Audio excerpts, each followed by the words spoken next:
Everyone, today I'm going to tell you how you can use Webp format in Adobe Photoshop because it does not run there. So the first method is by converting the image in Paint. Just drag and drop the file in your Paint and then save it as JPEG or whatever format you want to use.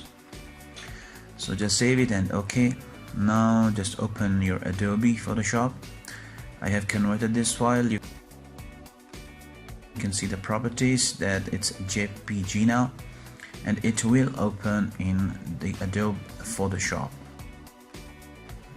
Just drag and drop the file and you can see it is there. Now let's go towards the second method, which is using the plugin for Webp format. This is the most recommended way because you do not have to do anything and you can just drag and drop the file straight in your Adobe Photoshop. This is the Webp file. I'll try to drag and drop it in the Adobe Photoshop, so it is not working, could not complete your request. That's because it does not support Webp yet. I'm using the Adobe Photoshop 2019 CC 2019.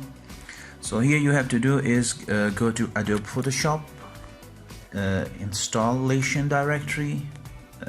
Here I'm using the default one. Just go to your program files, Adobe and Adobe Photoshop, and then plugins, then just copy and paste this Webp plugin here.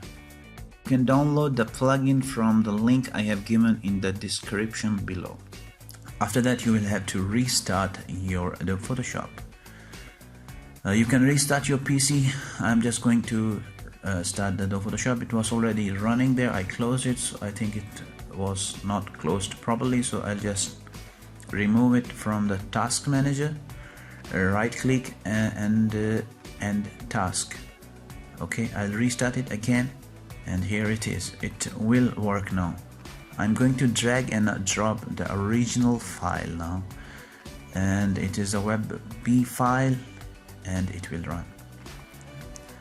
So if you like it, do subscribe my channel, and thanks for watching. If you have any questions, you can ask me in the comments.